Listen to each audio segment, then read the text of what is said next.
Leitura do livro do profeta Jeremias. Palavra que foi dirigida a Jeremias, da parte do Senhor.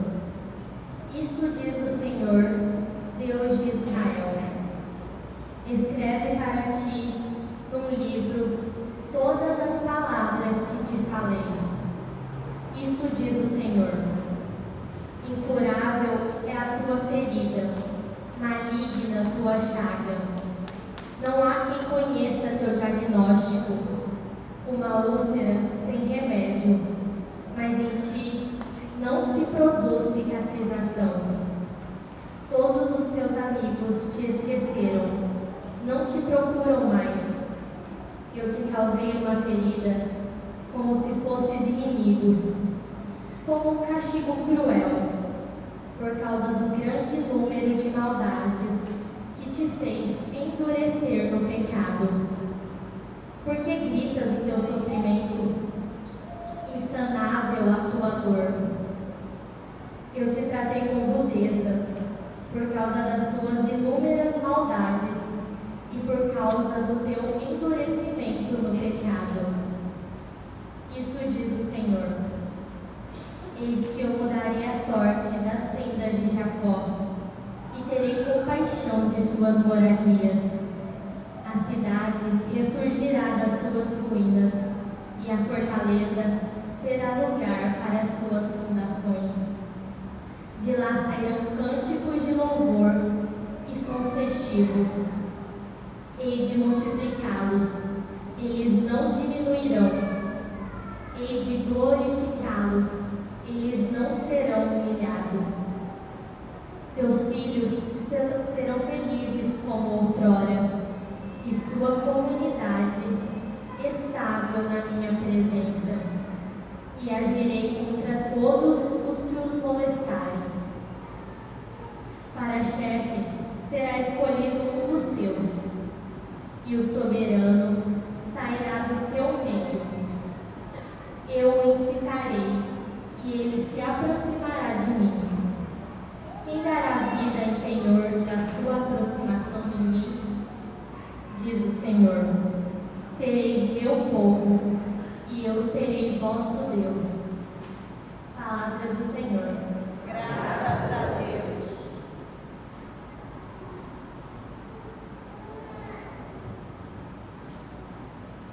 O Senhor olhou a terra do alto do céu, todos.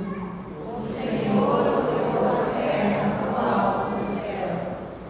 As nações respeitarão o vosso nome, e os reis de toda a terra a vossa glória.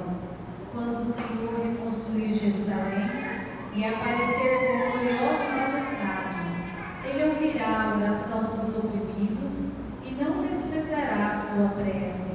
Todos. O Senhor olhou a terra do alto do céu.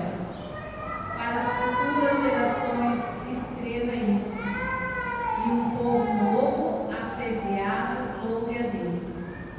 Ele inclinou-se de seu templo nas alturas, e o Senhor olhou a terra do alto do céu, para os gemidos dos cativos escutar, e da morte libertar os condenados. Todos. O Senhor olhou a terra do alto do céu. Assim também a geração dos vossos servos terá a casa e viverá em segurança, e ante vós se firmará sua descendência, para que cantem o seu nome em Sião e louve ao Senhor Jerusalém, quando os povos e as nações se reunirem e todos os impérios o servirem. Todos. O Senhor olhou a terra do alto do céu. O Senhor esteja convosco. Ele está no meio de nós. Proclamação do Evangelho de Jesus Cristo segundo Mateus. Glória a vós, Senhor.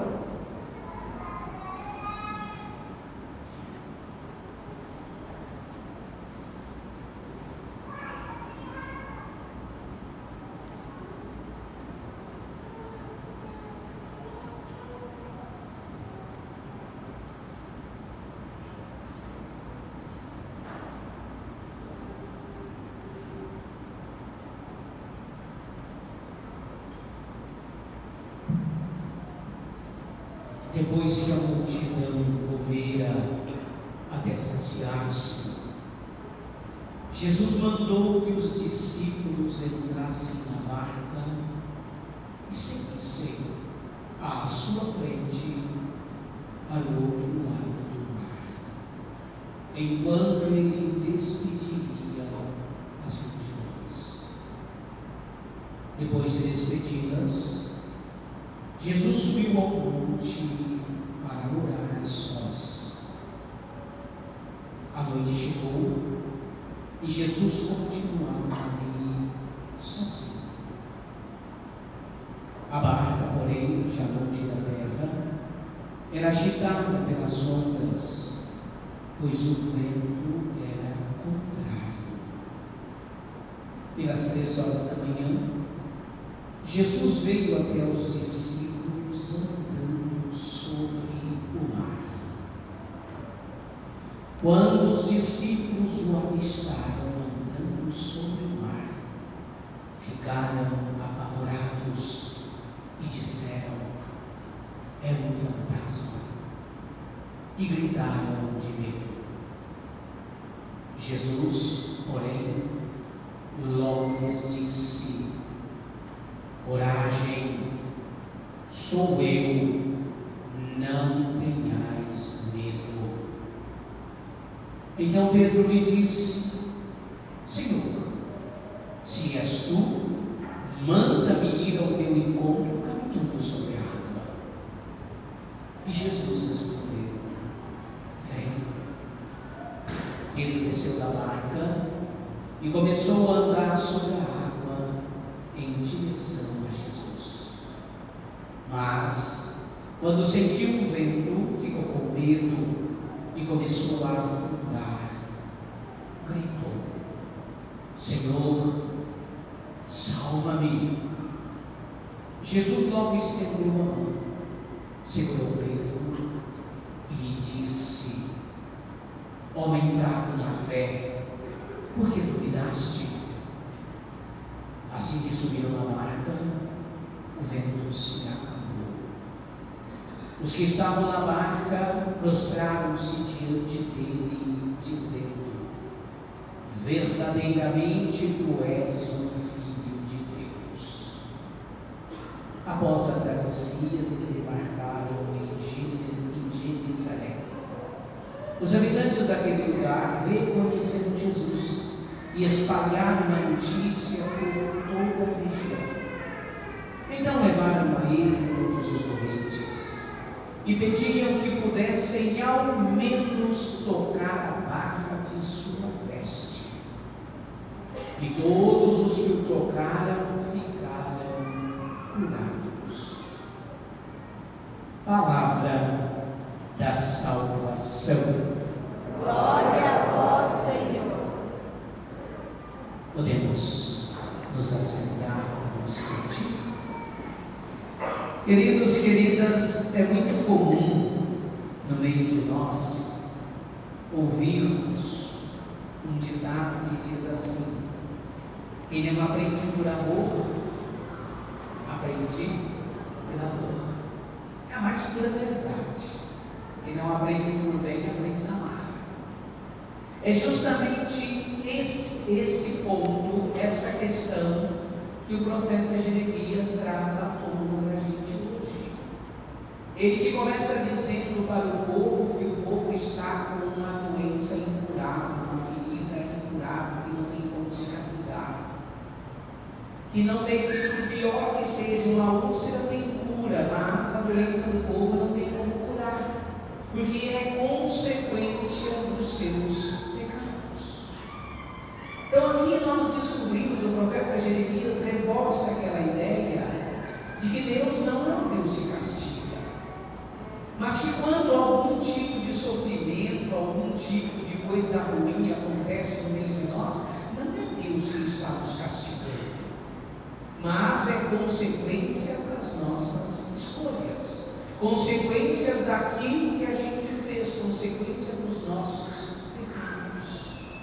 Ao mesmo tempo em que Jeremias então nos mostra que esse Deus não é um Deus que castiga, ele nos apresenta, na segunda parte dessa leitura, o rosto misericordioso de Deus, que é compassivo. Um Deus que, como se ele dissesse assim: olha, apesar do erro, apesar do pecado de vocês, eu vou ir ao encontro de vocês, quando ele diz que do meio de Judá vai surgir um governante, que vai ter espaço para que as construções tenham fundação, que do meio deles vai se levantar um canto de glória, um canto de alegria, que vai surgir festa no meio do povo. Então, mesmo diante dos nossos pecados, mesmo diante dos nossos delizes, mesmo diante de todo o mal que nós praticamos, nós descobrimos um Deus que não só olha do alto céu, como nós ouvimos na resposta do nosso salmo, não só é um Deus que olha do alto, mas é um Deus que vem ao nosso encontro. É o que ele vai dizer para Moisés, quando no alto do Monte Sinai, Moisés se depara com a sarça ardente, ele diz: eu vi, eu ouvi e eu desci. Então não é um Deus cego, não é um Deus surdo, não é um Deus inativo, não é um Deus castigador. É um Deus que vê os nossos pecados, que deixa nós fazermos as nossas escolhas, sabendo que elas vão nos machucar, mas ele diz: vocês querem, então façam a escolha de vocês. Mas quando nós quebramos a cara, percebemos que erramos, aí o que ele faz? Ele vê e desce. Diferente de nós, às vezes, né? O pai e a mãe, quando vê que o filho vai se dar mal, ele tenta aconselhar, né? Quando vê que o filho não escuta, ele fala: então se vira, né? Marque com as consequências da tua escolha. É assim que Deus age conosco. Ele nos dá liberdade de escolha, mesmo sabendo que as nossas escolhas vão trazer sofrimento, mas ele deixa na nossa liberdade aquilo que Santo Agostinho diz: ele nos dá o livre-arbítrio de escolher o bem ou escolher o mal. Só que ele nos dá também o privilégio de arcar com as consequências. Então nós vamos padecer, vamos sofrer, mas não é porque Deus é mau, não é porque Deus castiga, porque Deus não é assim. Ele é misericordioso, mas ele é um Deus que, quando nós percebermos que erramos, quando percebemos que estamos no caminho errado, nos arrependemos, o que ele faz? Ele desce, ele vê, ele desce e ele nos devolve a dignidade. Aí do meio de nós surge a alegria, surge o louvor, surge a vibração novamente. Mas para que isso aconteça, o que é preciso?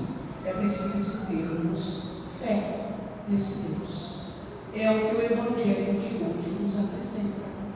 Esses discípulos que foram mandados, né, ele não pediu para eles, né, vão para o outro lado, ele mandou mesmo: caiam fora daqui, já cumpriram o papel de vocês, já deram de comer para o povo, agora vão para a missão, ou seja, precisam atravessar para o outro lado. O outro lado também precisa conhecer, é preciso caminhar, é preciso sair do comodismo. Vocês vão, que depois eu vou lá atrás. E nessa travessia, o que acontece? Começam a acontecer os ventos contrários. Na nossa caminhada no dia a dia, tem os ventos contrários. Na tua vida familiar, não tem os ventos contrários. Na tua vida de homem casado, de mulher casada, não tem os ventos contrários que tentam te desanimar ou tentam te impedir de chegar ao objetivo pelo qual você começou a caminhar. Então esse vento contrário assolava essa barca. De madrugada, Jesus vai ao encontro deles caminhando. Quando eles o veem, o que acontece? O medo, o espanto. E aí vem a ordem de Jesus: coragem, não tenham medo, sou eu. Diante disso daí, o que acontece? Pedro vendo caminhar sobre as águas: se é você de fato, manda eu ir ao teu encontro. Quantas vezes nós agimos assim com Deus? Já perceberam? Se você de fato é Deus, faz o que eu quero, né? É o mesmo desafio que os fariseus, os doutores da lei, fizeram para ele quando ele estava na cruz: se você de fato é o Filho de Deus, desce daí e nós vamos acreditar em você. É o que Pedro pede: se é você mesmo, Jesus, você é o nosso mestre, manda que eu vá de encontro com você sobre as águas. E ele diz: vem. Quantas vezes a gente quer testar a Deus e ele diz para a gente assim: experimente, venha fazer a experiência. E nós muitas vezes fazemos como Pedro, até que começamos caminhando bem, né?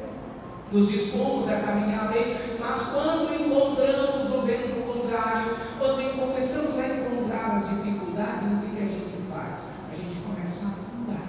É muito comum, né? Quem é liderança de comunidade, ele sabe as porradas que leva, né? Mas quantos que começam talvez a caminhar, fazer uma caminhada de cristão legal, bonitinha, mas diante dos desafios começam a desanimar? Quantos catequistas que na primeira crítica que recebem, chutam o balde e desistem? Quantos homens, quantas mulheres casadas que na primeira dificuldade do casamento já vai separando, já vai abandonando tudo, diante do vento contrário, afundar, e não tem a coragem de estender a mão e dizer para o Senhor: salva-me, a minha fé foi fraca, a minha fé não foi uma fé madura, não foi uma fé verdadeira. Então, diante desse Cristo que nos convida a ter coragem, é um Cristo que exige de nós então uma fé consciente. O que é fé? Quando você fala que tem fé, o que é fé para você? Se pegarmos a carta aos Romanos, lá nós vamos encontrar fé e a certeza daquelas coisas que nós não vemos. Mas só isso. Quando eu digo que eu tenho fé, se alguém me pedir, prova a tua fé, como é que eu consigo provar? Eu, na minha ignorância, eu gosto de comparar a fé da seguinte maneira: quem é pai, quem é mãe aí que tem filho pequeno, pega esse filho, coloca ele num local alto e diga para ele: pule. O que você acha? Ele pula? Você, mãe, que é vó, mãe, não sei, que está com esse bebezinho no colo, né? Quantos anos ele tem? 1 ano e meio, né? Se a senhora colocar ele num lugar alto e falar para ele: pula, o que a senhora acha que ele vai fazer? Por que ele pula? Muita gente vai dizer: ele pula porque ele não conhece o perigo. Será? Vai um estranho, coloca ele e diz para ele: pula, ele vai dizer: aqui o céu. Não pula. Mas por que quando o pai, a mãe, o avô, a avó, um tio, um irmão mais velho fala pula, ele pula? Porque ele confia. Ele sabe que não vai deixar cair no chão. Isso é ter fé. É isso que Jesus convida Pedro quando ele diz: então vem, não tenha medo. É o que o Cristo nos fala: vem aqui, senta aqui comigo. Papa Francisco, numa das suas entrevistas, que depois o jornalista transformou num livro, que o título do livro é O Nome de Deus é Misericórdia, ele conta exatamente isso. Ele diz que quando ele era bispo ainda em Buenos Aires, diz que teve um senhor que o procurou para conversar e disse para ele assim: padre, eu vim aqui me confessar, mas eu tenho um pecado que nem Deus vai me perdoar, porque eu não consigo me perdoar, como é que Deus vai me perdoar? Então diz que ele contou, confessou, né? Aí diz que ele falou para o homem assim: faz o seguinte, pega um pouquinho do seu tempo, vai lá diante do sacrário, senta e conversa com ele. Ele vai gostar de ouvir a tua história, e ao gostar de ouvir, ele vai te ensinar o que fazer. É isso que o Cristo faz conosco. Vem, não tenha medo, não tenha receio de vir ao encontro, tenha coragem. O vento contrário vai tentar nos afundar? Vai. O vento contrário do medo, o vento contrário do comodismo, o vento contrário da preguiça, o vento contrário da perseguição, vai tentar nos impedir de chegarmos até o Cristo, vai tentar nos impedir. Mas quando a gente sentir que está começando a afundar, não tenhamos medo de fazer como Pedro, dizer: Senhor, salva-me, me dá a tua mão que eu preciso, sozinho eu não dou conta. Então é um convite que ele nos faz para que depositemos a confiança nele, para assim, só assim nós vamos descobrir esse esse Deus misericordioso que não castiga, mas um Deus que, por pior que seja a nossa situação, por mais podres que nós estejamos, basta que a gente tenha a coragem de estender a mão para Ele e Ele vai nos revigorar. É isso que nós temos que descobrir. É isso que esta missa da primeira terça-feira do mês tem que despertar em nós. Não só essa, mas qualquer missa que a gente for, mas essa que tem um nome específico, missa de súplicas e bênçãos. É isso que nós temos que descobrir. É isso que, quando Cristo passar no meio de nós, é isso que nós temos que fazer como Pedro: estender a mão e dizer para Ele: me ajuda, me tira disso daqui. Eu estou afundando. Muitas vezes o medo, o comodismo, a perseguição, a preguiça, tantas outras coisas estão me afundando, estão me impedindo de ir para o outro lado como o Senhor mandou que fosse. Então me dá a tua mão e me tira daqui, me tira dessa situação, me dá coragem, me dá ânimo, me oriente, aumente a minha fé, amadureça a minha fé, para que eu possa de fato ser testemunha sobre o mundo. Então não tenhamos medo de fazer isso, façamos com medo. Não tenhamos medo de como esses outros que estavam no barco, que quando Jesus entra no barco, eles se curvam diante de Jesus e dizem: verdadeiramente você é o Filho de Deus. Então não tenhamos medo, nem dúvida nenhuma, de que esse Cristo que nós comungamos na Eucaristia, esse Cristo que vai passear no meio de nós, é verdadeiramente o Filho de Deus. Mas para isso Ele pede que tenhamos fé, e pede que tenhamos coragem de estender a mão para Ele, para que Ele possa nos ajudar. Louvado seja nosso Senhor Jesus Cristo.